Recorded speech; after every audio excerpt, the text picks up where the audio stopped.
so sweet. Those are the people that matter. Yes, absolutely. Yeah, that's right. I'm glad I came back so I can get No, myself. but it's true. There's one down there. I want to put there. Nice. It's good size, and they come out. Like I said, this comes out nicely. And Good morning, everyone. It is Wednesday, June 18th, 8 a.m.-ish, and I say ish because it's a little after, and I'd just like to welcome you to our regularly scheduled DDA meeting, and I'm going to call this meeting to order. We're going to begin by standing for the Pledge of Allegiance.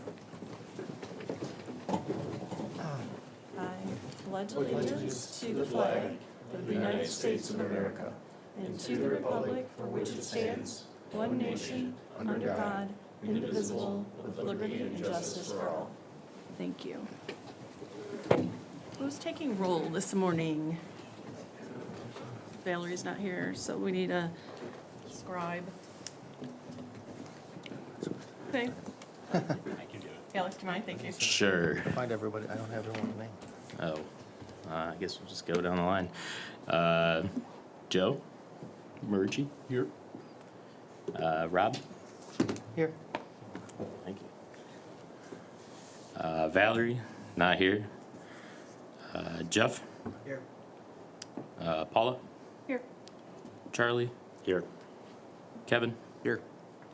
Alec, here. Bob, He won't make it today. Yeah. not here. Gotcha. Joe, Godoff, not here. Marty, Also contacted, might be here, not here yet. Andrew, not here. And then Dennis. Here.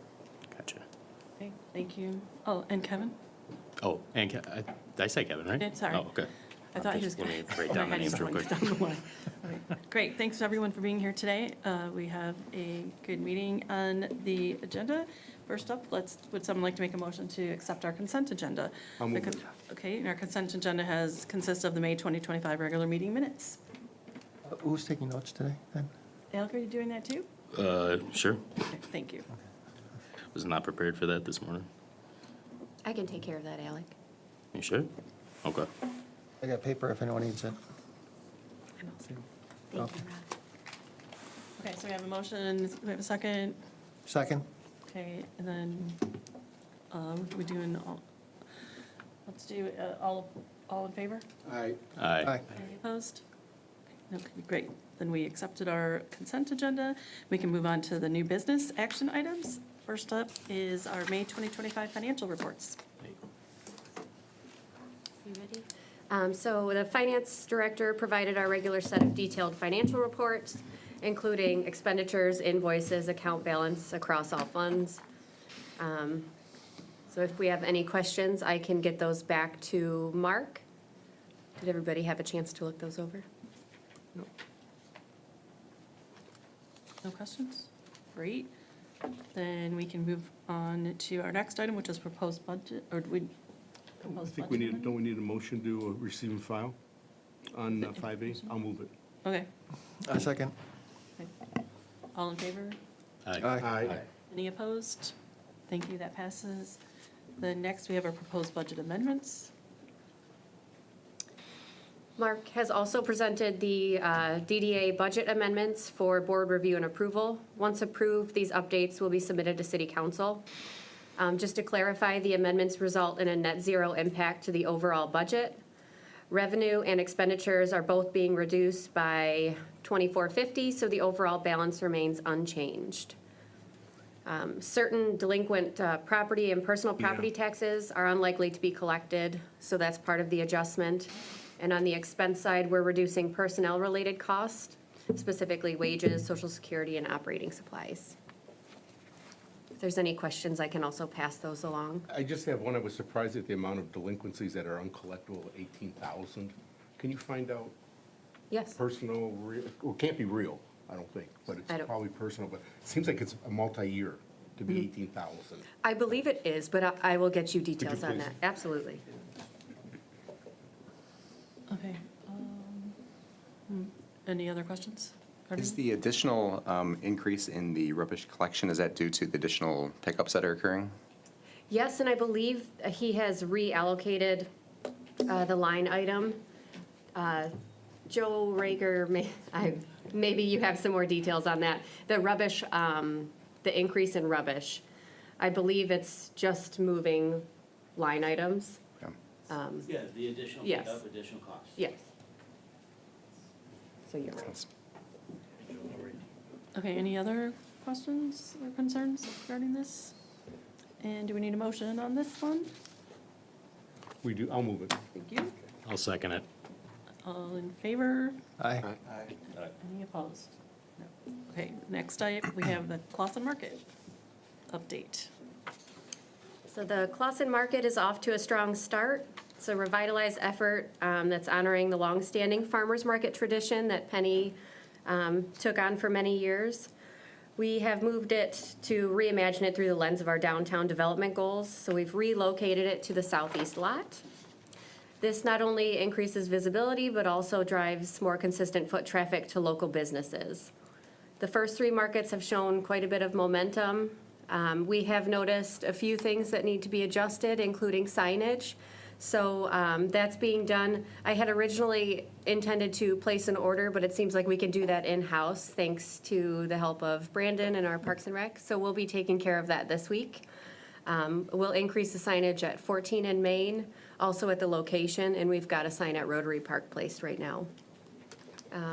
So thank you to everybody who's been coming regularly to support. I think it's been a fantastic event. We also will be moving the final date, which was August 9th, to August 16th because of the car show. So I've already gotten responses from a lot of vendors that weren't originally scheduled to participate that we'll be scheduling, so it frees up. I think we'll have a lot more vendors that following week. And that's all I've got, just some information to share. That was it. Is it possible to put a sign also at the park where the former Yes. market took place? Yes. Yeah. Okay. Any questions about the market? I know on Saturdays, someone has a lot of business lined up outside of their coffee shop. That's one thing I've learned every Saturday with the market, because I'm not usually out in Clausen on the streets that early. So that's giving us a little traffic as well, which is nice. Thank you. Next up, we have social media updates. So after an extended wait for a resolution with our old accounts, we've officially launched new social media pages for the DDA. It's including the updated branding, thanks to Brandon. This marks an important step forward in rebuilding our online presence. And Brandon is in attendance today if anybody has any questions. So that would include our Facebook and Instagram account. Can we have multiple admins? Is there a possibility? Because I've got a bunch, I take pictures all the time, and I like posting all the events throughout here. Can I be added as admin, or at least give permission to post as well?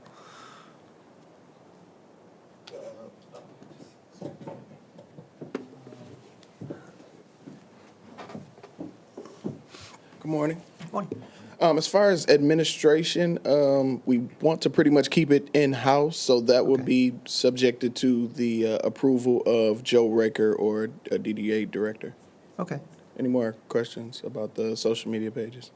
Well, brief overview. I've reached out to the previous DDA director, and surprisingly to me, I didn't get a response. So under the advice of Rob and Kristen, we decided to recreate the DDA Facebook as well as Instagram, and we also have the TikTok handle reserved for future usage.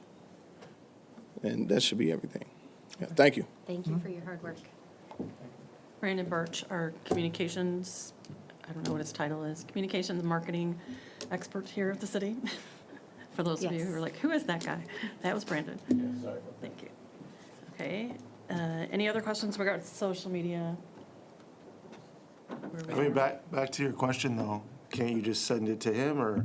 Yeah, I can just send them to him. I just got tons of pictures from all the events and stuff like this, but yeah, I'll just have to make a folder.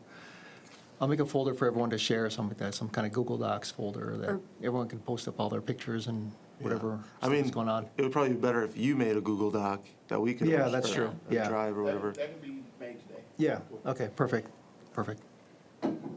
Or think about doing any ad campaigns to get some more visibility and followers on the account since they're fresh. We can definitely explore those options, yeah. I know Rob had talked about boosting certain posts. I don't know too much about it, but I think that's something we could definitely do, yeah.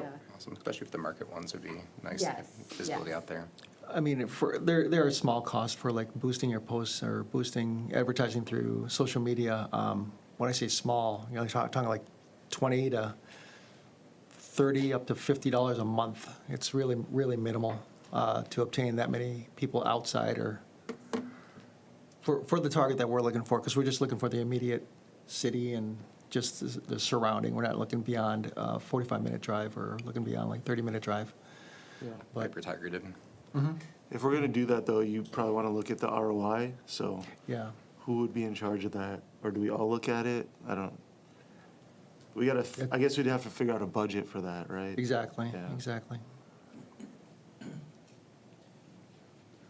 So what would next steps be for that? If Maybe that's discuss something- it, marketing and promotions, and come up with a plan for that. Propose a budget. Yeah, I mean, we could put out like a sample post for the upcoming event that we have, cinema in the street or, you know, something like that, and then we can see the return on that from, you know, just have somebody watch it. I mean, how many extra people did we have this year because of this drive? How many, you know? So I'd volunteer to, you know, do that for whatever event we choose. It's a great idea. Yeah. I mean, we do have a promotions marketing group, and I think that's something that we can take a look at. Yeah, another thing you can do is they launched a program where you can pretty much advertise on all the digital billboards in Michigan. And it's like 10 to 50 cents per play, but we've been doing it for the soccer team and it's got a pretty good ROI. So something else we can look at, but it all comes down to budget and then how do you measure the ROI? Like if we boost on socials, I feel like a lot of people already know about the cinema in the streets. So like, are we just wasting money? Could it go better to more stuff at the event? I don't know. Just something to be Yeah. cautious about. There's that, and I think that because one of the reasons I was thinking about boosting the socials is because we are starting brand new, and it's just to try obtain more followers. Yeah. And Yeah, we should get more try notice. everything, but we just Yeah, gotta we'll keep try an as eye much on as it and we make can. sure we're getting an ROI. Oh, absolutely. Because we boost for the Absolutely. distillery all the time when we do videos. Yeah. It really doesn't, people are gonna see it anyways, so, I don't know. It's just gotta keep an eye on it so we don't waste money and have a budget, that's all. Right. Yeah, and that's one of the reasons I wouldn't mind being an admin, or if we had multiple admins, because that, social media, as you know, as everyone knows, that's something you have to post on regularly. It's not like a here and there, like once a week or twice a week. It's gotta be on a much bigger scale, and I don't know what our allowance is to have Brandon do that, like that regularly, like 5 days a week or so. I think he's willing, Okay. willing to do that, so yeah, if we have suggestions. Yeah. Sure. You said there's a side committee for marketing? So is it you guys or who is it? Yeah. So wouldn't you guys Let's do that. propose like a budget that you wanna spend and then we approve it? Yes, Okay. we'll do that at the next Okay. meeting. We'll try and get together and then approve that budget at the next meeting. Yeah. So, figure it out now. Yeah. Yeah, solid.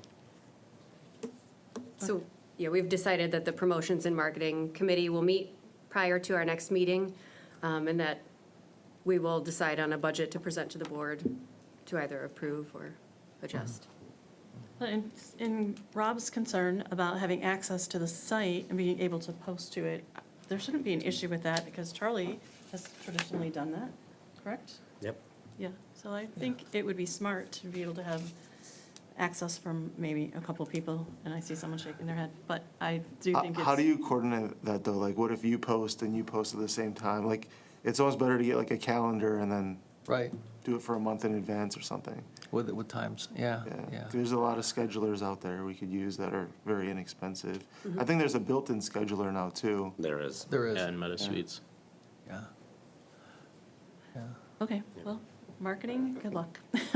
My concern with waiting until next month is, I mean, we're going to miss out this opportunity for Cinema in the Streets to advertise for it. I know a lot of people do know about it, but I have talked to people in the city residents, and they have no idea that Cinema Streets coming. I think they're excited to go see Star Wars, so. Right, and If that we was have my an concern with the walking around, because I've been attending all the markets on Saturdays, and then aside from the markets, I've been walking around to some of the businesses as well. And their issue, which was, why I was kind of pushing to get our social media page back up, was that there's no social presence from the DDA.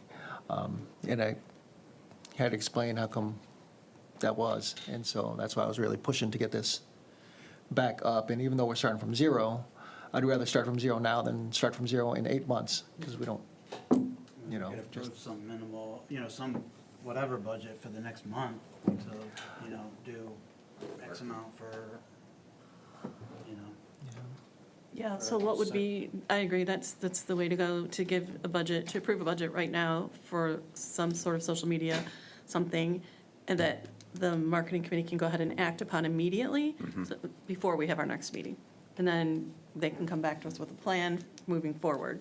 And data too about ROI and what they've seen on followers and clicks and. scope of the, marketing campaign. So if someone would like to make a motion that says that with a dollar amount, Nick, you have some? Just want to add something real quick. So Facebook does have, there's the base level for marketing, it's $10 per post. So I know the chamber did that for a few of their events and got some pretty good feedback. So if the DDA just wanted to approve a $40 budget for the next 4 weeks to do one but boosted post until then, to get some data before you come back to your next meeting, I think that would be doable. So Okay. just, it's a very small amount, but can at least get some numbers on what that's doing before we invest more into it. Well, you're good at, you do this, right, with your businesses. Do you have any suggestions, or Charlie, do you have any suggestions? Or Rob, you guys you're all pretty adept at this industry. I mean, I don't know how much money we can spend on it. I don't know those numbers. I think that's a good way to start. I mean, I was just in New York at Google's offices, because I do a lot of ads. And I don't know, for our size, you probably would get a better ROI if we're trying to save money to ask every business to just post it in their story. That costs us nothing. right. Or we can boost a post. What is the post gonna have on it? I mean, if you plan that out, then we can post it. It's easy, it's one click. But I think your idea was good just to get started, but I don't know. Yeah. I mean, I would spend $500, but I wouldn't propose that. Yeah, Yeah. thank you. Madam Mayor, board members, so as far as reestablishing this, I don't have a problem with giving administrative rights if it makes sense so that we don't have a repeat of what we're currently going through. So let me talk to Brandon internally about that. Yeah. And if everyone has to be an admin to get it up and moving, then so be it, but if it makes sense. And so I'm not the tech guy, but. Yeah, and I think we it's- need to rephrase that. We don't need We don't admin need permission. admins. No, I was gonna but say the you same can thing. give access. Thank you. We can give, Thank yeah, you. Exactly. yeah, We'll we do what can- makes sense. I think, So- same way, well, I was gonna add that we don't need the admins, but just a contributor. Yeah. That's all anyone on the board should need, is just a contributor access. Okay. So a couple things with doing the administration. So if I get on, I can then invite people that are connected to myself, Whiskey Taco, all the other businesses that I have, right? So for growth and whatnot, because that's what I did with the original, was I just invited everybody. We boosted our numbers, upwards of about 2,500, I think, at that point when we started doing that. So it does have that benefit of hey, Rob, you've got this. And I think even just doing while you're at the market kind of thing. So you're posting more live content, Yes. more in-the-moment content, as opposed to, established. We're losing an It's AC construction unit. outside. Okay. No, it's construction outside. So I'm trying to get in. As opposed to just being scheduled posts and whatnot. Also, too, to kind of track our matrix, we can go in right now, we can look at what our growth level is, what we are. I'm sure the numbers look good because it's new, but we can see where our numbers are, come back, within a month. I usually check to kind of see what the growth looks like, to see at least we're heading in the right direction. So I think that'd be some stuff to look at, and, so we can have a guideline of what we're doing. I don't know if it has any value, a bunch of business owners voting on a $40 budget. I mean, how about just give us the discretion? We know where we need to go, and we'll come back to you with what we've done. We'll include you as far as whatever accesses you need to make the contribution, and we can tell you, we can come back next month and say, hey, for the cost of this is what we accomplished. And we're not gonna go crazy about it. We'll stay between the lines, so. Okay, do we need to set a top-end budget, for that? I don't think. It really doesn't, Yeah. it's not gonna We're really not- be it's that not- much at all. It's not but- gonna bankrupt your Not budget, at all, so. but I just don't want it to be transparent and, Exactly. you know, that's the whole thing. I don't know if we have to put Yeah, ceiling or something like that, we're so. rebuilding the Yeah, page exactly. and we'll do what we have to do within reason to get it back where it needs to be and then some. Perfect. All right? Okay, thank you. Any other questions, concerns regarding this? I do agree with Dennis. I think that we should definitely reach out to the local businesses to try to, you know, promote the massive events that we do, you know, cinema on the street, because then those businesses can only take advantage of that because they're going to be in the street and they're going to be wanting to buy coffee or go get tacos, you know. It's like, I think it's a good thing. Do we have, I know in the past, the Cinema in the Streets has been sponsored by the local businesses. Are those sponsorship forms and everything else already been sent out, and Yes. are they, okay, so they are aware. How many, do we have sponsors already or not yet? We do have sponsors already. We probably have 6 or 7 so far, so we'll keep pushing Yeah. it out there. I get a lot of emails. I don't remember seeing that to my stuff. Okay. Maybe I missed it. I'll send another one. Okay. I'll send Yeah. another one. I can do that today. Okay. Okay. And then on top of that, I think I asked before, there was a Friends of the DDA program for the businesses and I think for the residents too.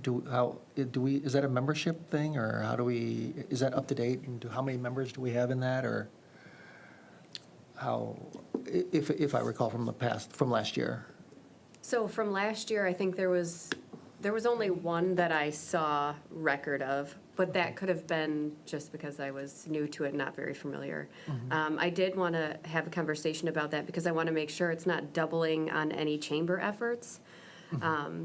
So that's something we should definitely talk about. I know Valerie, she's not here today, but she wanted to discuss that as well. Oh, okay. Yes. Perfect. Does anybody have any background on the Friends? I thought it was significantly more than. I thought there were 3. I don't know Yeah, I why think I- it was 2 or 3. I thought there was something 2. like that, yeah. Okay. There wasn't a lot. on Okay. it. I know DD's Fine Vintage, and then there was one Barb's was Barb's, the most bar, yes, and recent. then something in the a shopping center. Okay. Maybe Billings, Okay, something like that. Yeah. Yeah. that, So we'll discuss that next month when Valerie's here, but come prepared with your thoughts on that and how it can be a benefit to the DDA, also not squeeze out any efforts the chambers are trying to make as well. So, okay, then social media, are we good on social media? We have a plan, we don't need a motion, we're gonna move forward. Do we need to give a line item, or where was that coming out of the budget, and then do we want to set a cap for spending? That's, I think we're getting in the weeds and I'll come back with a report for you guys next week. We need to have a little bit of discretion. We know that we're not gonna go overboard by any stretch of imagination. So with everyone's collaboration, I think we can probably reestablish it pretty quick. I think so too. I agree. you guys okay with that? Yep. Sounds the easy way, nominal cost, so. Yeah. Cost of doing business will be on the budget next time. Perfect. Okay, then let's move on to the next item, which is our Giffords-Webster presentation.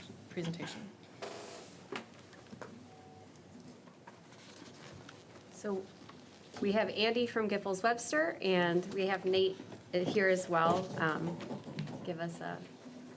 Start us off with the strategic planning efforts.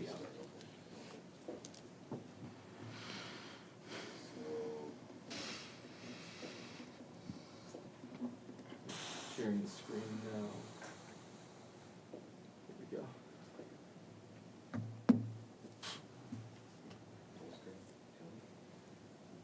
There we go. Well, good morning, everybody. I'm assuming by the setup, I need to stand over here. Okay, Yeah. all right. Well, thank you. I am not used to standing in one spot for a workshop, so, good morning. Nate Geinzer, Double Hall Solutions. I've been in local government for about 20 years. I actually got my start working with downtowns as an intern. Spent 2 years working in the city of Brighton, working primarily on a PSD. Spent a little bit of time with the Berkeley DDA, went to Farmington Hills, went to Brighton, then decided to be a consultant. So thank you for having me this morning. My understanding is we're scheduled till 3, 4 o'clock. Is that about right? I hope not.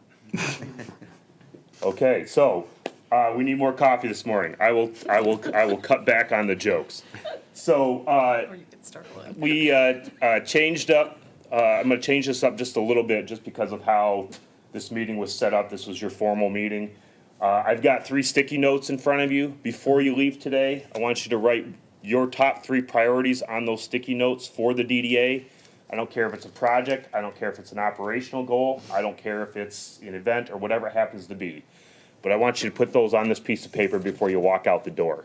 Because my understanding is you're embarking on a strategic planning initiative. I'm just gonna help Giffords do a little bit of kicking that off. That's not why I'm here, but we're gonna do that. Today, I know we don't have till 3, 4 o'clock, so I'm trying to truncate a lot of information into a very tight time frame. Do I have guidelines? Like, is there a goal that you need me to hit time-wise? Okay, just start giving me dirty looks and I will speed up. I welcome questions throughout this, okay? But I'm gonna be honest with you, I'm a straight shooter, I'm an honest person. Don't ask me a question that you don't want an answer to, because I will definitely give it. I love the roles of DDAs. I also love and respect the roles of the city manager profession. That's where I come from, and that's why I was very in tune to the discussion that you just had. So I don't know that we'll get into a lot of that today, but here to discuss that. 2 resources I put in front of you because we're not gonna have time for it. One is a Robert's Rules of Order cheat sheet that was shared with me a couple of years ago. It's just kind of a quick guide when you're walking through a meeting and you need, some guidance on motions or tabling and all that. The other one is from a training that I've done with multiple city councils and other boards. It's kind of like the top 10 priorities of an effective meeting. We're not going to dive into that in great detail, but I would again encourage you to take a look at that. For our agenda today, we're going to be focusing a little bit on roles and responsibilities. We'll talk about some DDA fundamentals. I'm going to talk briefly about communities and cohesion. Talk to you about my thoughts on why we do strategic planning, and then we'll probably have some time at the end for questions as we close out here. Joe's back here. Andy is gonna come up later and talk a little bit more about next steps as well. But just because I'm new to this community, I just wanna make sure I understand correctly. We have a number of new DDA board members it's kind of like a half and half almost, is that right? Okay, perfect. All right. So, I can't do a training and a workshop without having a discussion first. Why are you guys here? For the community, I'm sorry. for the community. Why else? For the businesses.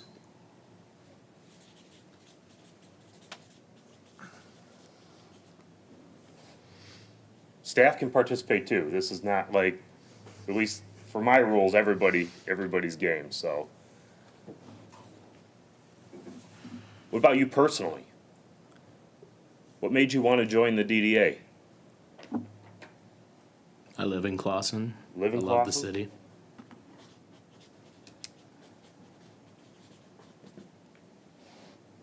Have businesses in Clawson?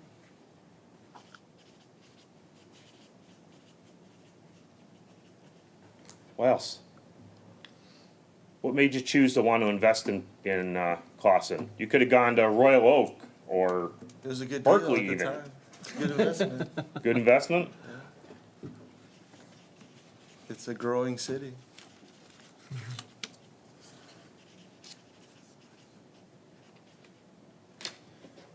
Anybody want to offer anything else? To give back to the community that I am from.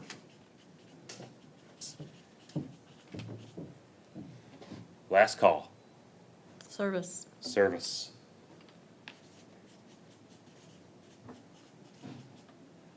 Anybody want to take a guess at why I start a meeting like this? We don't have enough coffee? Well, there's that. But also, I'm trying to get a baseline of who's in here. And typically what I find, when you look at this, you're gonna find a lot of similarities amongst the board. The last one of these I was brought into, which I do not get the sense here, was a joint training between a DDA and a city council, or a village council in this case, that was not, their relationship was not great. And so we started with this activity because very quickly we learned that the DDA folks and the village folks were there for the exact same reason. Service, community, giving back, all those types of things. And when we're working to build a cohesive and strong organization and relationship, if we always can go back to the first place of where we find the highest level of commonality, it gives us something to build off of. All right, so this is gonna be interesting to do with this little Zoom thing in my way. I'm gonna move that out of the way.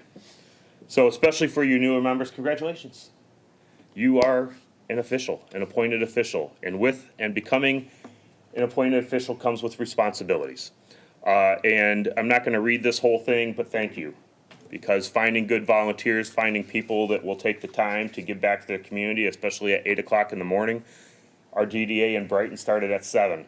So you can imagine the amount of coffee that we needed to get those meetings rolling. So as a local government official, as I said, there's a lot of responsibility. You're influencing public policy. You are networking. You should be networking. You should be taking advantage of professional development. I know Main Street Oakland County offers a number of things. I know there's also state and national conferences that can be looked at. You should always be continuing self-improvement because when you bring those back to the board, you're bringing, again, more assets, more ideas, more energy. Somebody said service. Service above self. This is something that's not always easy, and I'm not going to pick on DDAs, but this is where I typically see it as the hardest. Because, Dennis, can I pick on you for a second? Sure. Dennis is a business owner in downtown. I saw his business right when I'm coming in, right? But when he's up here, he's really got to be DDA as a whole. That doesn't mean that a decision cannot benefit his business. But there's hats that you have to be able to take off and interchange as you go through a project like this. Which plays into the next one, public scrutiny. I don't know what your community's like, but I can tell you I spent 8.5 months in Berkeley, and oh my God, public scrutiny. Facebook, I hate it. But I'm not saying that you shouldn't be doing social media. But these are the things that you have to deal with once you take that step, once you take that oath to be an appointed or elected official. Time away from your friends, family, your work. You might have things sitting at the brewery to do. You might have a family event that you would rather be at this morning. These are sacrifices that a public servant, whether you're appointed, elected, or even paid staff, these are sacrifices we make to do the work that we do. And with public processes, we have rules. We have processes to follow. We have laws to abide by. I'm not going to go into those, but especially for newer ones, or newer folks. Same recommendation I gave to the last group. I would highly, highly, highly recommend that whether you have a DDA attorney or it's the city attorney, schedule training. Schedule training around OMA, Open Meetings Act, FOIA, Freedom of Information Act. It's conflict of interest, but it's Incompatible Offices Act or something like that. And there's others that your attorney may want to train you on. I'd rather that you be equipped with this information than make a mistake down the road and not be ready for it. There is always evolving case law around OMA and FOIA. It evolves rapidly. I just asked my attorney the other day to give my business and my colleagues an update on FOIA because of things that are changing there. All right. So this worked a lot better in the last community I was in. It takes a village to run a DDA. In this case, it takes a city, right? The DDA does not operate in a bubble. It operates or should operate in synergy with all the other parties that are operating within the village. We heard from the city manager earlier. Kristen, you had mentioned the chamber earlier. All of these entities in an ideal world are all working together. They're communicating together. They're all working from the same playbook, although they might have slightly different missions that they're trying to achieve. We'll come back to that later, but that's essentially why we do strategic planning. And so within this village, we have the city council, we have the planning commission, zoning board of appeals, city DDA staff. Obviously, I did not update my animations. You have your legal counsel, and then obviously we have your DDA board.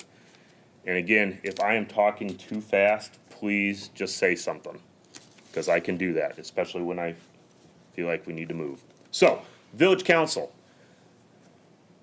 I can tell you, when I first got involved in DDAs, there is a specific mindset which I do not follow today, as I've been around for 20 years, which doesn't seem like that long of a time, but I've been in a lot of different environments.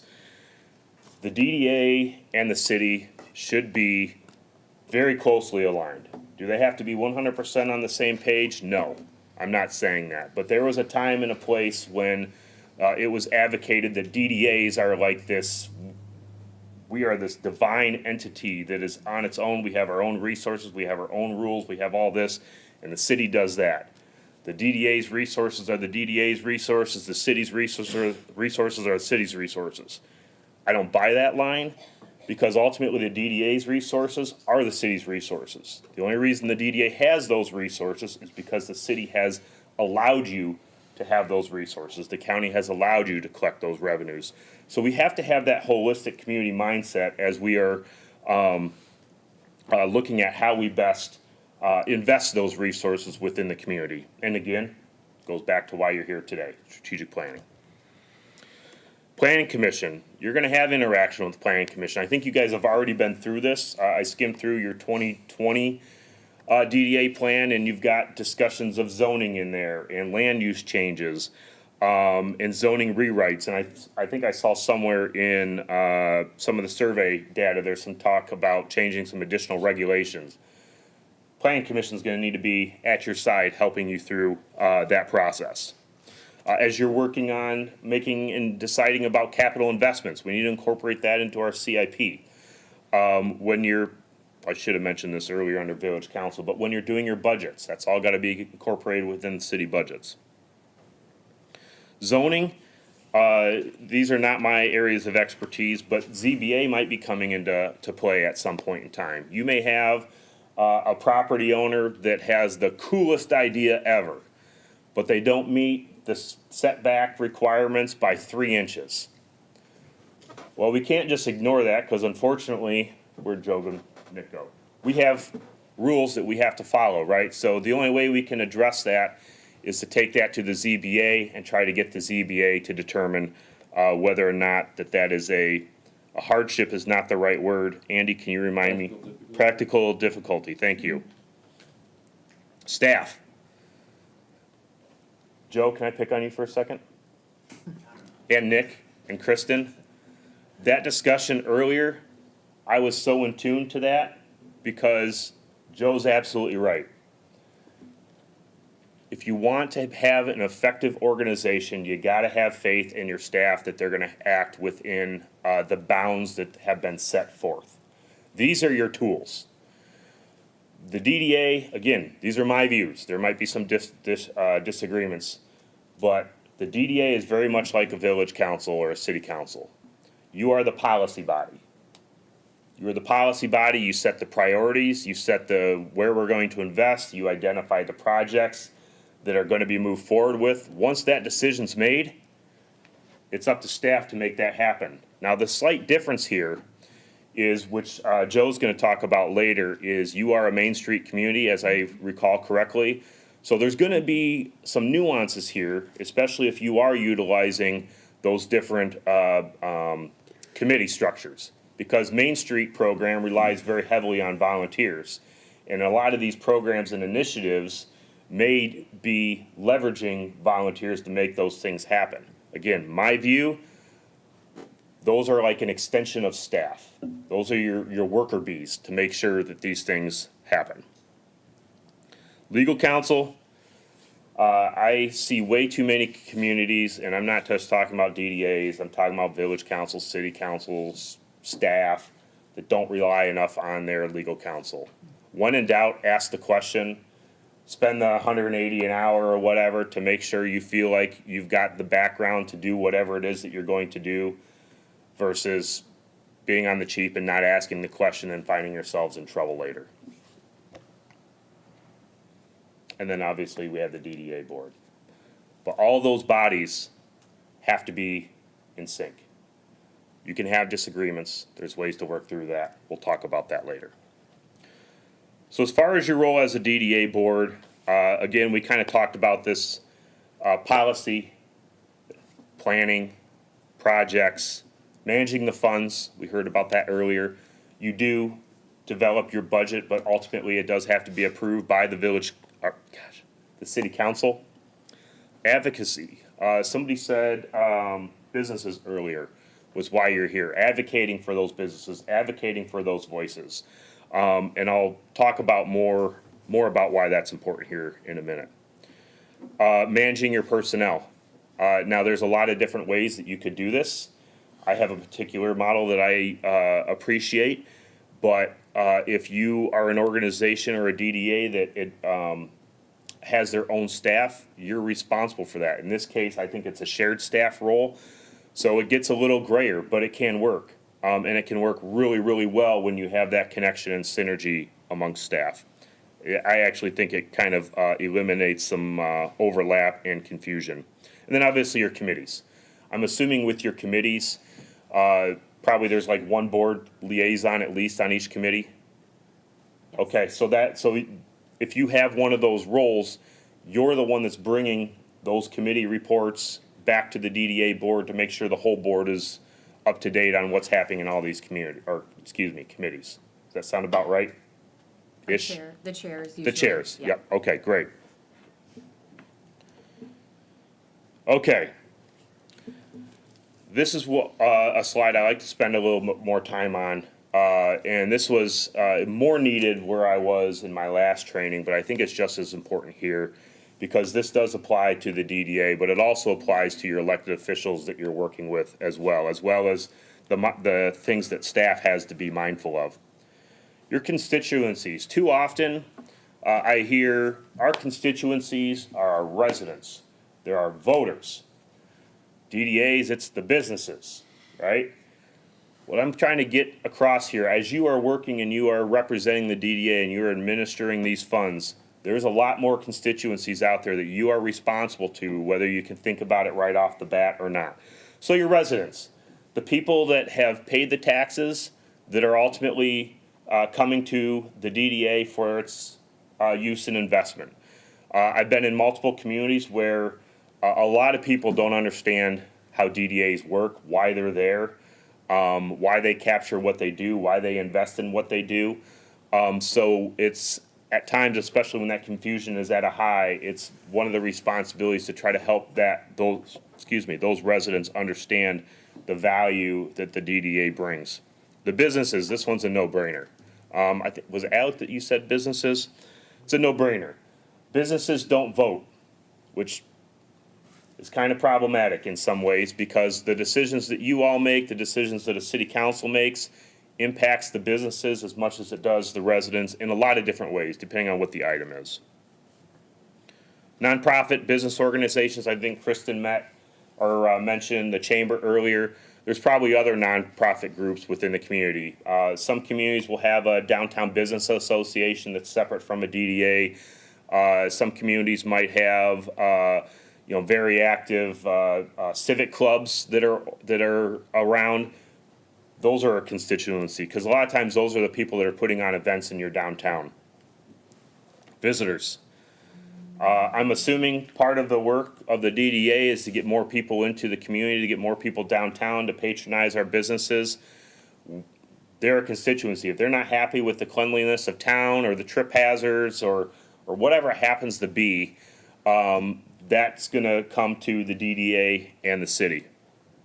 And last but not least, like it or not, City Council is a constituency of the DDA. There is a tie statutorily between the DDA and the city. And that's where when you work on master plans, when we work on strategic plans, ideally where you're going to get to in the process you're going to go through is going to include input from all of these different constituencies so that you can identify where there is the most cohesion, the most synergies, and ultimately everybody is rowing in the same direction or playing from the same playbook or whatever metaphor it is that you want to use. That's the role of a strategic plan. I'm not gonna run through these in detail, but every board member, whether you're new or you've been around for a while but have never looked at these things, these are resources that you should be familiar with. First and foremost is your city charter. You're gonna find a couple things in there. You'll find a little bit about the different roles within the community. I did find in your charter some ethics language. There's usually some information in there about pecuniary interests. Things like that you're gonna wanna be aware of, because when you're appointed to a DDA, you take that oath. I couldn't repeat the oath, I'm not a clerk, but essentially the charter, state, federal law, and your code of ordinances, those are all things that we have sworn our oath to. These are all hot links too, and I can make sure that this gets to your staff. Your ordinance on the Downtown Development Authority, read through that, understand that. Sometimes a community that wants to limit certain authorities to the authority, they'll put that in their DDA. It's not uncommon where a community might limit eminent domain powers, which the state law gives, but a lot of communities don't want that to leave the elected body. Your downtown authority plan looks like it was updated in 2020, so it's relatively recent. You'll want to go through that, especially as you're going through the strategic planning process. I would refamiliarize yourself with those mission, vision, goals, because that's already kind of a jump start to the work that you're going to do. It might be one of the things to start with is, okay, what is still relevant here? Is there anything that's not relevant? Let's move that to the side and we'll focus on what's there and build upon it. State statute is always a good thing to be familiar with. And then your bylaws of your board, which looks like it was adopted in 2012. Might be time to take a look at those as part of the strategic planning process. All good so far? All right. Some fundamentals. I'm not going to read through all these things, but essentially from the state law, the reason DDAs were created was to halt the deterioration of downtown areas. When this law came around, there was a lot of disinvestment in traditional downtowns, more vacancies. This was late 70s. I can't go off the top of my head, but most of these communities that started to create DDAs started to do so in the early 80s, early to mid 80s is when you started to see those come around. But the goal was to utilize a tool called tax increment financing to provide resources to these DDA boards to invest, to turn that economic situation around in these communities. And the state law gives you very broad powers. I'm not going to read through all these. They're going to be there as a resource for you. But in here is all the things the state law says you can do. Things like planning, things like investing in property, things like owning property, things like leasing, business incubators, all those types of things, improving land, so things like streetscapes, stuff like that. But your ability to do those things are tied specifically to what you have in this development plan. This development plan that was adopted back in 2020, this is what you can actually do in your community. If it's not in this plan, it's not something you should be working on. Now, I did not go through this plan. That was not my role here. But as you're thinking through your strategic planning, you're going to want to make sure you focus on and you look at, does it fit within that plan? Because if it doesn't, and if it's not clear, that's where I'm going to be asking a question of staff and or legal counsel. Because how conservative is our read of the DDA plan? A lot of times DDA plans are going to be written with enough flexibility so where there's some room for interpretation so that you can adapt more easily over time. The community I was just in was not written in that way, and it was very project specific. And there were probably some things where they were skirting the edge of what they could and could not do. And so their plan is expiring. They're going to be working on updating that. For those interested, looks like your approved projects and budget estimates are on pages 8 to 11 in that development plan. Now this one, I will give a disclaimer. What I'm going to share with you here is my understanding of the law. I've heard different attorneys speak to this in different ways. This boundary that is your DDA, that is where you can spend and invest DDA dollars, within those lines. Now, I have seen some interpretations that you can go a certain distance outside of that district. Don't do that unless you have something in writing from your attorney. Because every place that I've been, the ultimate response has been it has to be invested within that district. And if the interest is to go outside that district, then that's a conversation that you're gonna wanna have that requires an amendment to the plan. That's a whole can of worms that you probably don't wanna go through, especially since you just did this in 2020. So the tax increment finance plan is the other piece of that document. That's how we're gonna finance these improvements within the district. This is ultimately your funding strategy. The plan that you have is very TIF-centric. What do I mean by that?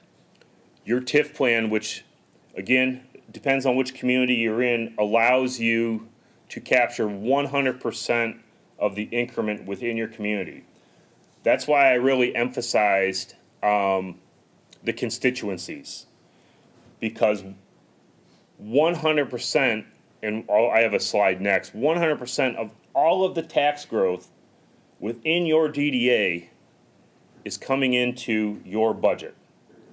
And so the reason I emphasize that so much is because, especially with where communities and cities are at, that becomes an area that gets a lot of attention, especially if a city is starting to struggle with finances or what have you. I've got another community that's asked me to look at coming in there that is getting some pushback from the DDA on collaborating with the city on various maintenance and other projects. Forgetting that those tax dollars from within that district were there to invest within that community. Your plan goes through 2040. The way I read that is if you're looking at taking on a big project within that time frame, you better get moving.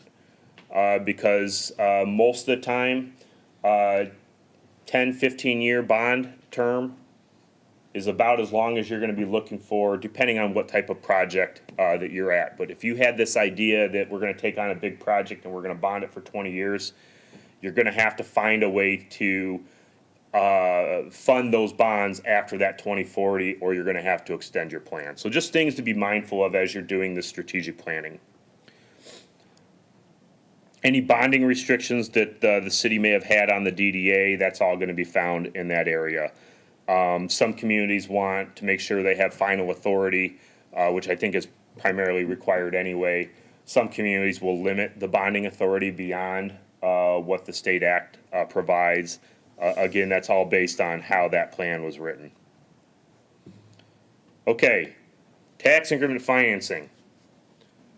Who knows tax increment financing like the back of their hand?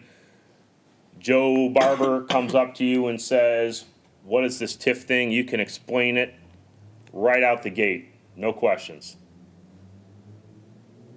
So I've got one maybe. So this is where a lot of the confusion comes in when it comes to DDAs and what tax increment finance is.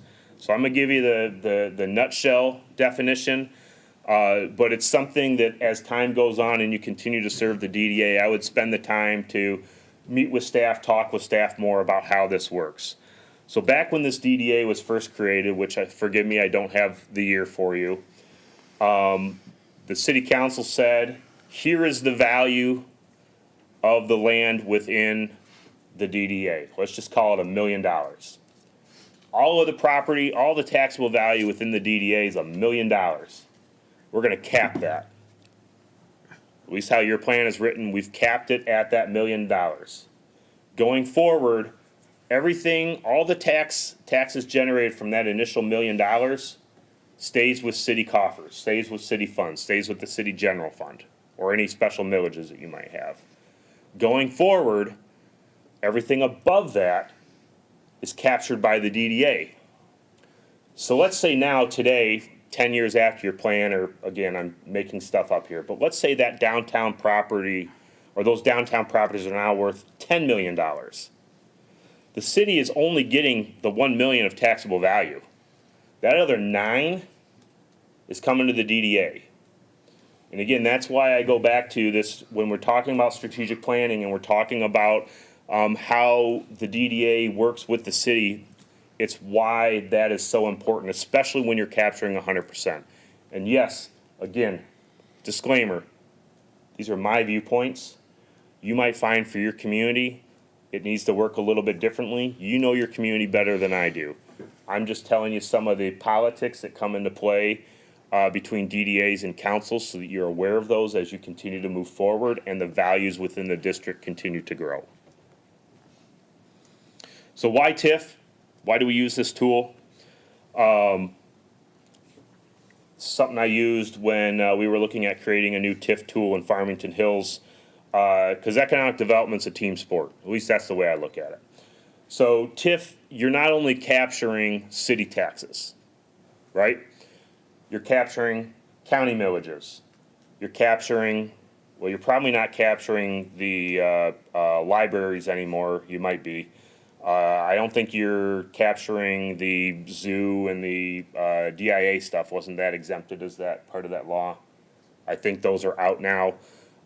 If there was a fire authority millage, you'd be capturing that. Basically, all the millages that are on the tax bills, you're capturing that increment outside of the stuff that's been eliminated. But when we do economic development work, everybody's benefiting. So that's the argument behind why TIF is a good tool to use. Everybody's chipping in, ultimately for a greater gain for everybody down the road. Good so far? Man, I am flying. This is good. All right, so there's 4 pillars. This is a slide that Jill put together for the last one we did. She looks at this as 4 pillars to the DDA's work. So first and foremost, we're seizing growth opportunities. Growth means a lot of different things. Growth doesn't just mean density. Growth doesn't just mean height. Growth means a lot of things. Growth means feet on the street. Growth means reduced vacancies. Growth means increased tax value per acre. It means a lot of different things. Developing interpersonal relationships, so the civic side of the DDA's work, the relationships with the chamber, the relationships with these events that you're putting on. I heard something about Movies on Main or something like that. You know, those relationships with those people that come down to your downtown, you're creating a memory, you're creating a reason for these people to come back or tell their friends to come join them the next time that might be from 4 communities over. Creating meaningful and relevant activities. This is the social side of things. I guess civic and social, I'm kind of mending those two together, but again, it's about creating an environment where business can be successful. It's about creating an environment that creates memories, that gets people to come back. It's about creating a vibe that says, holy cow, this brewery's doing amazing. Well, I offer this, I could create such synergy off of this brewery. And last but not least is physical. It's the placemaking within the community. It's the public spaces. It's the creating the more walkable sidewalk spaces. It's the outdoor dining. It's flowers. It's all the things that make your community what it is from a physical standpoint. And so there's this thing out there. I'm going to start turning this over to Joe. God, why did I do that again? I'm sorry. Andy. We know. Jeez. All right, so there's this thing out there called the National Main Street Center, and this was first created by the National Trust for Historic Preservation. This is a framework that was created back in the early 80s, and there's some figures on here just to give you an idea of how much investment, economic activity has been as a result of these different programs. And surprise, it's got 4 pillars. So I'm going to hand this off to Andy for a few minutes. He's going to talk to you more about the Main Street program and specifically in light of your Oakland County Main Street program. So, Andy. All right. Great, thank you. Good morning, DDA. I'm Andy with Giffords Webster. I'm not Joe. Joe, Raker, and Tangari have some big shoes. I will try to fill them, but I'm just Andy today. So, as Nate introduced, there's 4 pillars that we went over. There's also the 4-point approach that the Main Streets of America kind of has adopted as a foundational strategy for Main Street programs to keep in mind. The Main Street Oakland County is the coordinating program that kind of adopts the Main Street America standards and guidelines. You're unique because you have a county that has this program. The MEDC and My Place do the rest of the state Main Street programs. So you're kind of unique in that you have your own county that has a program here. So the 4-point approach is economic vitality, design, organization, and promotion. We're going to kind of jump into each one in their own little subsets here. I did kind of go over that. So really the reason Main Street Oakland County is here is to help the local governments develop their downtowns as vibrant, successful districts that serve as the heart of their communities. So getting into the organization approach, I mean, in our opinion, this is probably the most important. We need to be organized as a team here to get everyone working towards the same goal. We want to build a consensus in cooperating among different stakeholder groups, business owners, residents,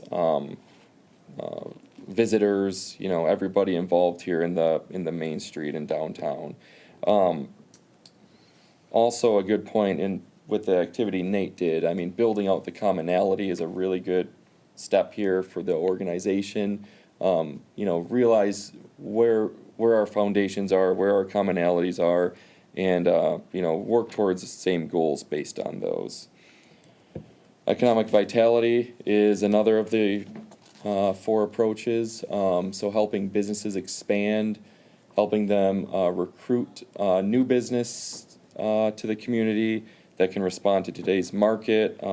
Innovative businesses, businesses that are sustainable, businesses that can be resilient in light of change, help convert unused and underutilized spaces into productive properties, and then help sharpen the competitiveness of our local businesses here.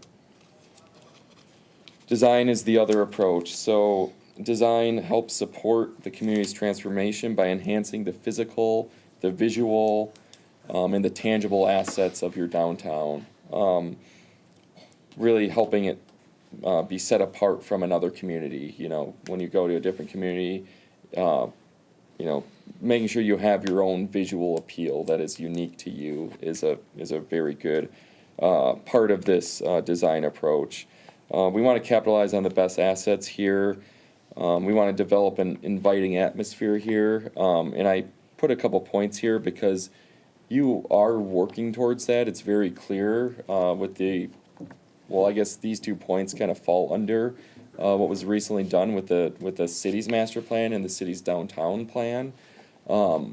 You're doing some road diet planning that has a design influence to what your downtown will look like, how it invites people to come in to perhaps to park because of the road diet has created more parking. Perhaps it's slowed traffic in a manner where businesses are recognized better. The foot traffic is more comfortable because speeds are lower. That's really developing an inviting atmosphere. And then maintaining a healthy balance of mixed use, essentially. And that can be mixed use in the traditional sense of residential and commercial, but also just maintaining a healthy balance of residential land uses as well. Making sure we have a mix of housing units downtown, not just all single-family homes, or not just all studios, but a range of units to invite families as well as single or 2-member households to come live here and thrive and participate in your businesses. And then also just convey a visual image of what Clawson is and what it has to offer. I kind of covered that earlier. What's unique to Clawson versus other downtowns in the region? And then promotion is the last, the final approach of the Main Street America's 4-point approach. Selling the image and promise of Clawson to your stakeholders is key. Marketing the district's unique characteristics to the stakeholders, the shoppers, investors, people who want to do business here, and visitors. And then communicate the positive image through advertising, retail, promotional activities, special events, and marketing campaigns. A lot of the material I was reading says something like forge a positive image or create a positive image. But I think communicate's a better term here because we don't need to forge something out of nothing right now. You have some good direction, you have some good momentum, and just communicating that, making sure it's promoted in your marketing pamphlets and in any kinds of engagement tools is key here. And then I'm going to pass it back to Nate for a little bit. Before you start, Nate, just for the business owners and people that have to get back to work, are we expecting like an hour or 30 minutes or? What do you want it to be? I have to leave at 9:30. I know I'm one person, and I surely not expect 12 minutes worth of work, an hour's worth of work in 12 minutes, so I just have to leave at 9:30. I think we can get going here in probably about 30 if I remember what's left. All right? And you can always have me back too if you want, but you might not like what I had to say. So I'm good with that. All right, so fundamentals of an effective DDA. Again, these are just some of the things that I've picked up over the years and some of the things that I've seen in communities that have it going on, that really have a good synergy going with their community. First and foremost, if we don't have a clear mission and strategic planning, we're not going anywhere.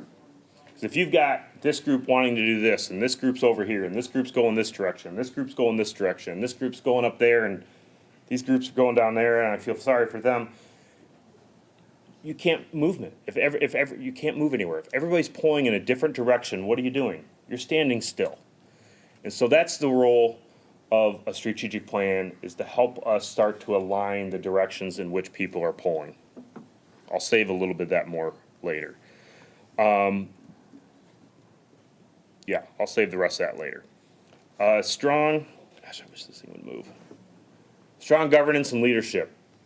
If we're not running effective meetings, if everybody's not participating, if everybody does not have a seat at the table, we're missing voices, we're missing ideas, we're missing synergies, cohesion, shared sense of purpose, all of those types of things. So that's where in part that 10 ways to have a more productive meeting, that's where some of that comes in. But really this goes back to, again, it plays into the strategic planning process. And I should advise, I might switch back and forth from strategic planning to strategic framework at times because strategic planning has a very specific meaning to me. Strategic framework to me is something a little bit different. But the point being, when you embark on this adventure of strategic planning, I think Andy's going to share some next steps with you guys later. You're going to want to make that tent as big as you can, especially if you're hoping that this is going to be your guiding document for the next 5+ years. Obviously, you want it to be somewhat livable, not livable, adaptable. Open that tent up. Give people an opportunity to participate. Sustainable funding mechanisms, you already have the main one in place. You've already got 100% of the TIF captures coming to the DDA, but there are other funding mechanisms out there. Grants, gifts, contributions, bonding if you're taking on something very, very big. You have a lot of that groundwork already in place. Let's say you owned a building and we're running a business incubator out of there, the revenues from that are a funding source. Economic development and business support. Ultimately, you're about promoting investment within the community.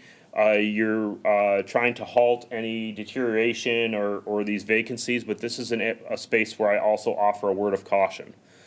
Now, every DDA does not have the resources that a Clausen might have. This is an area I see a lot of DDAs start to stray into wanting to be a chamber. Now, again, each DDA is different. There might be a reason for them to operate as a chamber, but especially if you have that resource, I would look to maximize that relationship versus trying to do your own thing. Community engagement and input, we already talked about this. Make that tent as large as you can, especially if you're talking about transformational change. Having that buy-in and that input in early is a great way to bring people along with major projects and initiatives versus, surprise, here we go. Infrastructure and public spaces, you had some great examples in your master plan. I won't spend a lot of time here, but it's these communities that are investing in creating a space where people want to be. One of my last, I wasn't able to be there for the last vote. I made my decision to leave before that. But one of the things I love about the community where I live is we were able to get the streetscape project moving before I was gone. They had a couple more votes to do, but that streetscape has been absolutely transformational to the downtown area. That's what this is about. It's creating spaces where people want to come, thrive, spend hours, spend minutes. Creating interesting things to look at. Andy had talked, Andy, I got it. Andy. Andy talked about differentiating the community. Every community is trying to do murals right now. Well, if Clausen's doing murals, how can it differentiate its strategy than from some other communities? How can it do that one step up, right? All right, 10 effective tips, 10 tips for an effective meeting. That resource is in front of you. I'm not going to go through this because I'm sure your staff is already aware of it, but something to keep in mind, especially for newer members. The staff, you all, there's a lot of reporting requirements that are in the act that you need to be following. I think I saw very easily on your website your biannual meetings that you have to do by law to kind of update and invite the different TIF districts. It looks like you're on top of all this stuff. I just included it there because it was slides I didn't delete. Okay, here's where we're going to start pulling everything together. Before we talk about strategic planning, I just want to touch briefly on cohesion.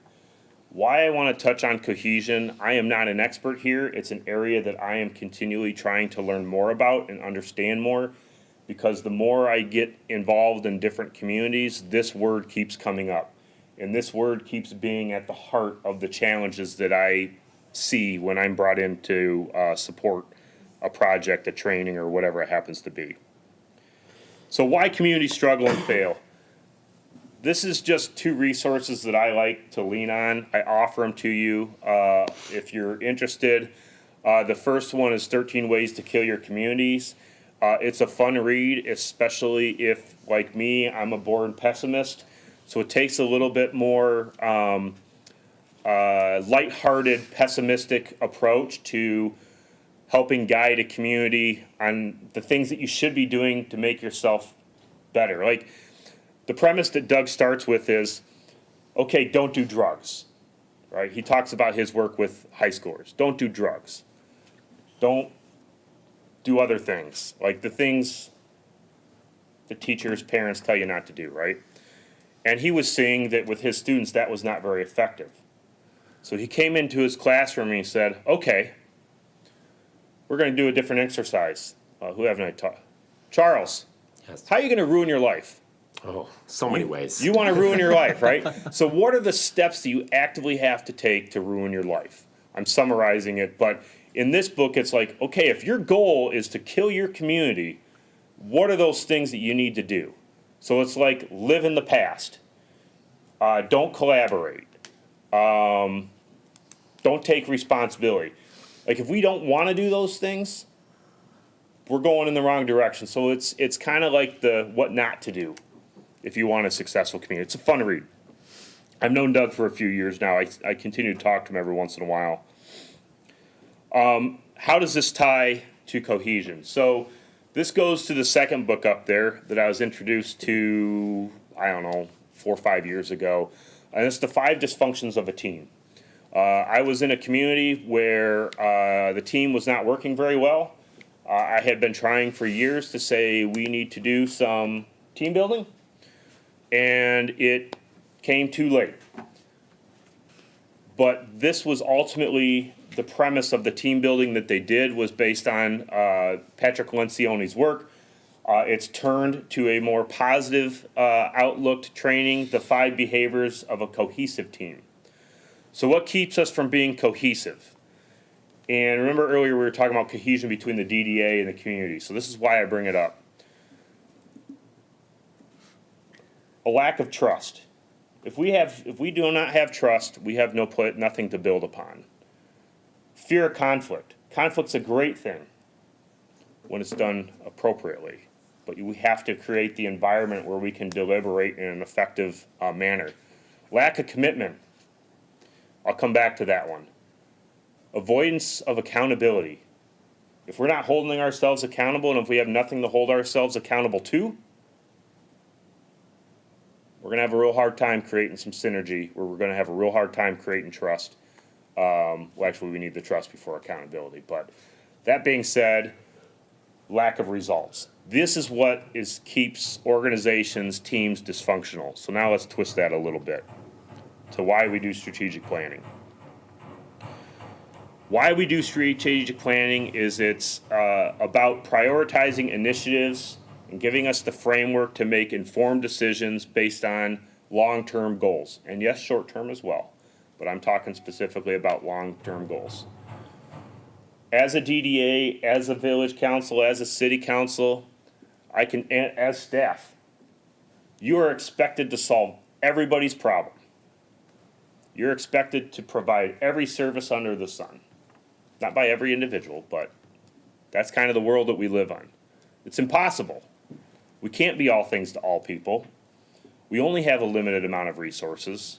And when I talk about resources, I'm not just talking about financial resources, I'm also talking about human resources, your staff, your volunteers, these board members. So how do we prioritize the investment of those things? It promotes transparency. I hate that word because I think it's overused and I think too many people misuse it. But it helps tell that story of what it is you're trying to achieve. It's also for accountability, because within a strategic plan, from there you can start building milestones. It can help coordinate between city and departmental work when we start looking at aligning strategic plans with other citywide planning documents, whether it be a master plan, whether it be a communications plan that we talked about earlier. We already talked about allocating human and financial resources, public trust. So let's look at this in a different light. I had some other slides I used in Berkeley and I couldn't find them, so I apologize for that. But here's how I think of the process.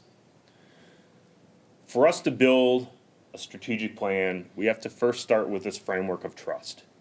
You all need to be on the same page with the staff that you rely on to do this work as to what our goal is that didn't come out right, what the goals of a strategic plan are.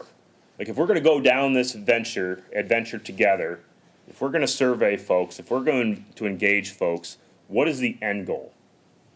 I would suggest you start with the end goal. Now, that doesn't mean the end projects and programs. It means the end goal. You need to be able to have this deliberation, this conflict. You got to have it, because I'll tell you what, you're going to get a ton of ideas as far as what the DDA should be doing. You cannot do them all. How are you going to prioritize this if you cannot have healthy, constructive conflict and dialogue as you go through the prioritization process? The commitment.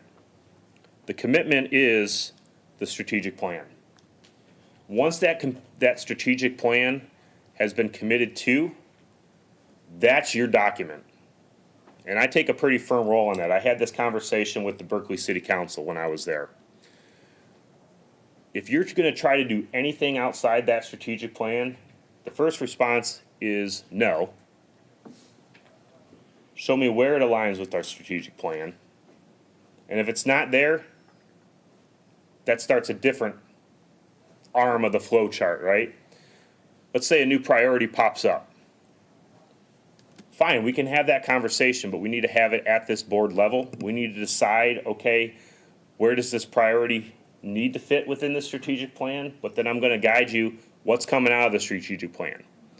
Because remember, those resources are not infinite.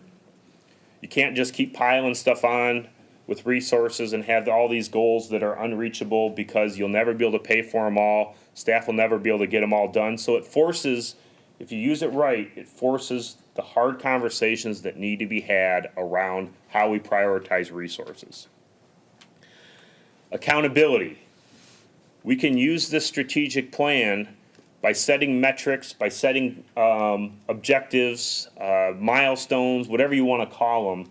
We can use those to hold each other accountable. And accountability is not a dirty word. Accountability is, hey, Kristen, we were really focusing on trying to be at this point by this time. We're running behind, like, what's going on? Kristen, I hear you. I'll have something in my my next staff update at the board meeting. I'll let you know the hurdles we've run into, right?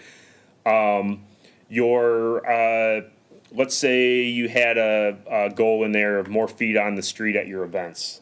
We'll pick on Movies on Main again, and you said your milestone is to increase attendance by 10%. You did the math, and we only increased it by 5%. Now we have a framework to have a discussion about why we did not hit that goal and what needs to happen to hit that goal. And last but not least, the results.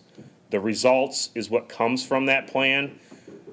This came up in another meeting I was in, but the results is where we celebrate, right?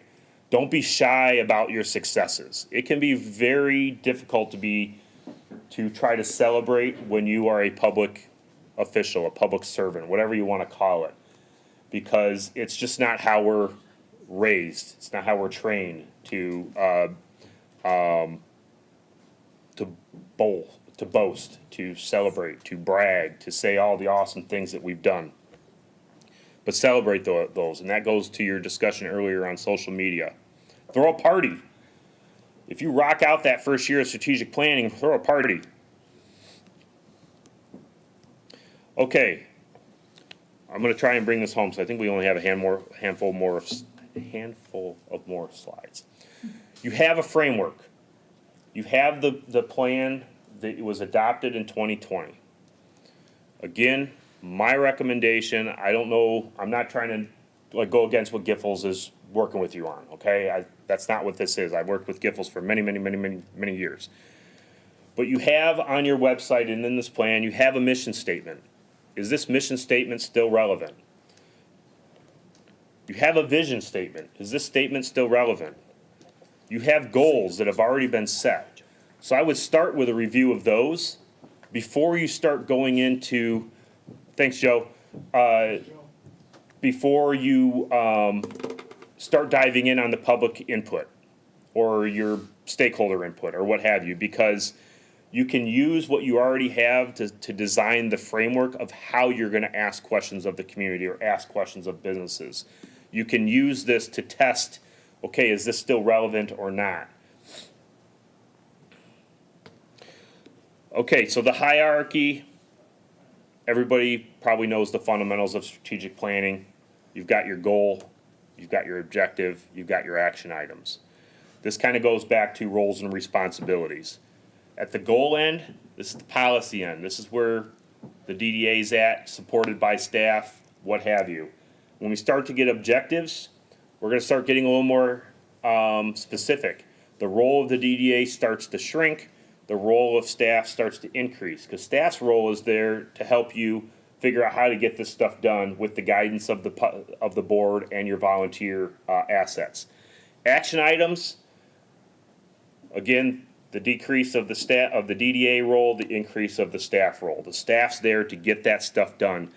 And at least the way I understand how this would fit into your framework as a Main Street Oakland County is this is where you're developing your annual work planning and ultimately moving those into implementation. So you adopt this 5-year strategic plan, you build it into 1 and 2 year work plans, and you work on implementing them from there. I'm gonna hand it back over to Andy to talk about what's coming from Giffords. And then I'm gonna hand out one more sticky note that I want you to do on your way out the door today. All right. So I'm gonna be here at 7:30 p.m. tonight. I can take all this time and up to 7:30 to the ZBA. No, I'm We just tried kidding. that joke. Yeah, I know. So we're already at 9:30. You got the survey results. Are there any questions? Do you want me to run through them? Is this something that you want to look at on your own? Because I think we can kind of cut 5-10 minutes off. It sounds like you're okay with reviewing the survey results on your own and coming back and discussing any results at one of your future meetings. Okay. In terms of future, so in terms of next steps, so we are working with, Givels Webster is going to be working with Kristen and Nick to kind of create a structure for your next meeting. It might not be the next DDA meeting, but an upcoming meeting where you will do some development of your vision, your goals and objectives, like Nate just kind of introduced, and strategic priorities. So we're working with staff to put together some materials for you for that meeting. I think just stay tuned with Kristen and Nick about what those steps, about which meeting this will be on. We can do a little bit more community engagement tools if need be, if the board feels like that is relevant, because there were just the 11 survey responses. If you feel like there's more engagement that needs to take place, we can work with you on what we call our meeting toolkits, where we can give you materials to perhaps host your own small group stakeholder meetings with people if you feel like there is a little bit more opportunity on the public engagement side of things. So, any questions about next steps? Does that make sense, Kristen and Nick, as well, in terms of kind of passing you some materials to base your vision, goals and objectives, and strategic priorities meeting Yes. off Yep. of? Okay, And I think we would probably be interested in the public engagement since we're doing it. We Yeah. might as well do it. okay. So we'll work with you on that, and then perhaps put together a few more materials to distribute to the public. Okay. All right, so let's close this thing out. As you were talking earlier, or as Andy was talking about public engagement, I'm gonna go back to, don't ignore the efficiencies that come with leveraging opportunities when you've already got people in town. Your movie's on Main. If you're gonna do some public engagement, great opportunity to take advantage of people that are in your community already, that are both probably residents, business owners, and others. I don't know what's going on behind me, but I'm just gonna keep going. Okay, so I gave you one more sticky note, a green sticky note this time. And we're gonna end with me saying thank you after I give you this assignment. I want you to complete this sentence. I will support strategic planning. I will support DDA strategic planning by. So here's what I'm getting at. We talked earlier about accountability. This is what we're going to provide your staff so they know, and you don't have to sign it. This is not like, I will do this, Dennis Weiss. It's just gives the staff an idea of the resources that are at this table that they can leverage during this strategic planning initiative. Because what's been tasked from them, as I understand it, is a DIY strategic plan. I have no doubt, based on my limited conversations with them, that they can handle it. But they're gonna need some support at times. You know, if you're gonna do some engagement, we need to get a bunch of people over at the brewery at this point in time. How can we help spread the word? Is it social media? Is it whatever it happens to be? So please do that one on your way out. Your 3 priorities on the pink stickies, please put those on here. The green one on this other sheet. With that, thank you so much for having us out here. I appreciate being here. This was delivered in record time, so I appreciate any applause. Okay, I said we weren't doing jokes anymore. But thank you for having me. Really appreciate being here. And if you have any questions, these guys know how to get a hold of me. I'm happy to be a resource if it can be helpful. So thank you so much. Are there any questions? Well, what community do you live in? Because you were talking about DDA project. Oh, yeah. So I am in Brighton. That's what I was thinking. And there was a lot of different things that took place while I was there. But the two main projects were the downtown amphitheater and the streetscape. Amazing. And then there's a bunch of economic development stuff that's going on right now. If you look at WHMI, they just announced this public-private partnership thing with new public parking spaces. It's been years. I chose to leave there because I knew my time. Nick runs in the same circles I do. He hears the same stories I do at manager conferences. Some of us have a shelf life, and I hit my shelf life there, and I said, I'm gonna do other things. I'm gonna come hang out with nice people like you.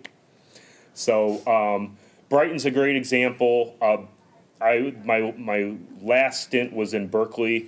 They had a little bit different focus on their DDA, but I think they have a new director now. Lean on those resources that are around you, and I think that's one of the benefits of Main Street Oakland County is you have this network of people, and if the people in Oakland County haven't dealt with it, you've got the national network. Somebody out there's dealt with whatever it is that you're dealing with, so leverage those things. Go on field trips, especially as you're going through strategic planning, go on field trips. It's fun. Okay. Anyone else? Well, thank you for your time. We appreciate Absolutely. the presentation. And if anything comes to mind after, just email me or email Andy and he'll get those over to me. Thank you. Thank you. Hey, we're at our board comment section. Does anyone on the board have any comments this evening? I had a question. Sorry. You're good. Just a quick question for Cinema on the Street. I had Angela from the Sweet Dames Treats was going to set up a tent. She wanted to know what time she wanted us to have her there, and then like an estimate on like previous year's attendance. I will email you that information. I know Charlie gave me all of it. I just don't have it memorized right now. That's Like okay, what time yeah. setup begins. Yeah, because I wanted to get it over to her so she could, be there. Yes, Yep. yes, I will let you know. Cool. What is the setup for that event? I know, So road shuts down at 4 o'clock. I believe the screen shows up roughly around 6 PM. Fire department will fill up the barricades 6:30 to 7-ish. Sunset's like 9:18. So like right around 9 o'clock, that would be kind of when we would start the movie, give or take. but are there other events, activities taking place? Is there anything So set pretty up much from for that, like 4 o'clock, once the road gets shut down and we kind of clear off the cars, we start setting up the games and all that. So we kind of say like loosely 5 o'clock to 6 o'clock is kind of when people kind of come down. Last year it was kind of like an organic flow into it. Okay, So- that's what I was wondering, if there were still games and other activities Yeah. there that we can share. Yeah. We'll do the, if we can find a sponsor, or if everyone wants, or what we want to do with these, like I said, these are very inexpensive to make, and these were a big hit for the other Star Wars events that we've done in the past, so, very inexpensive to make. So we either give them away or sell them Roughly how much per? per, probably not like less than $2. Probably not even that. Okay, and the idea is you'll have them already put together and then. Yeah, they're already put there together. are What it is stickers or something that you put We on? just, we make, they're gonna be put together like this, and then we just put on the table a whole bunch of colored electrical tape, colored tape, whatever else, and that's actually the more expensive part, is just the tape. Okay, that's fun. Mm-hmm. Anything else in that vein? For that day, were we gonna have, was there gonna be more than, what's the word on the stormtroopers, the troop? Are they all signed in, or? The 501, Yes, so I have requested to have their presence there. Okay. Because they're a volunteer organization, they can't say with 100% certainty, but it's very likely. Okay. So, yes. I'm trying to get the fencing team over here that's like right on the border, like. They Uncle said Park. that they had their, it's tournament season, Ah, so there's pretty much everybody's out of town. during that oh, time okay, frame. okay, yeah, I was waiting for But an email possibly- back. Possibly next year, yeah. Okay, okay. Okay, nice. Yeah. Any other, Jeff, you had a question or comment? Yeah, so we had set up this the committee for trash and parking, and we met and walked around the downtown and had some, findings and some goals and discussions and, rather than take time here, maybe I'll just send out an email and kind of discuss what we talked about at the committee. Anything that needs to be actionable or just conversation? No, there's nothing actionable at this point. Okay. All right. And are there any other committee reports? That's one thing we need to add back into the agenda is the committee reports so that we know what's going on. No? I think that was the only committee to meet, so we'll add that next month. Okay, awesome. Then if we have no more board comments, we'll move to city administration comments. No, ma'am, other than I'm looking forward to this next Cinema in the Street, so, I'll kick around other ideas to really make this a standout event. Great, thank you. We appreciate your support. Then we move to the Clausen Chamber Liaison comments. Alec? Yeah, we have a couple of events coming up. On Saturday, the 21st, we have a ribbon cutting at 5:30 for Peter Mark Salon. I invite everybody to attend. I think it's a great way to show support to the new local businesses. We also have a Grow Clausen series on Tuesday, which is with Mildred Kress from the U.S. Department of Labor, talking about things for small businesses, new regulations, which I think will be pretty interesting and good for newer businesses, older businesses, people who might not have full HR departments, things that they might need. The 25th, we have a ribbon cutting for Key Bank and a Clausen Connection. That's going to be hosted in part with it's Ellie's Dessert Cart. They're going to come and serve coffee and donuts, and it's for the remodel of Key Bank and a little networking. And then on the 26th, we also have Clean Eats ribbon cutting as well. They're a new business as well, new chamber members, so very excited for that. That's the 26th at 5 p.m., which I can send an email out to everybody. So anybody who's interested in attending, I'd absolutely love it. I think it's a good way to show support. We just had a very successful one at French Toast Bistro, and we look forward to it. What time and what location for your Grow Clausen on Tuesday? Grow Clausen is on Tuesday. It's going to be over in the community room in the same building, City Hall, and it's 6:30 to 7:30. So it's an hour, probably about 30 to 40-minute presentation, and then some Q&A for anybody who's interested in it. Okay, great, thank you very much. And then we're now at public comment. If anyone in the public would like to speak, we welcome you. Can I just make one more? Oh, of course. For those that got the email or anything, we're talking about that, for those that were at the last meeting, we're talking about the name tags or the ID tags for us all. I'd like to print these out as soon as possible. And so one of the things I need from everyone is just to review the mock-up, let me know if there's any other changes, and then I need the information I need is how you want your name on there, and I need your headshot. So from here up, blank background, give me that, and we'll get them all printed out ASAP. Okay, Like I said, we're gonna donate the first one for everybody. If you lose yours, then you have to buy the next one. okay, well, thank you for doing that. That'll be Yeah. great. And then, okay, no public comment. Would someone like to make a motion to adjourn? A motion. Second. Thank you. All in favor? Aye. Any opposed? Good. Then thank you, everyone, for your time this morning. This meeting is adjourned. Or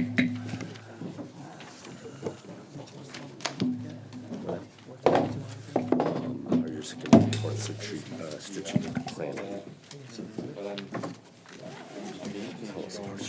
Estimating by, Nice to meet you. Yeah, What's that? welcome back. yeah, involvement. Gritty, straight up involvement. It's gonna be a long meeting, make it now.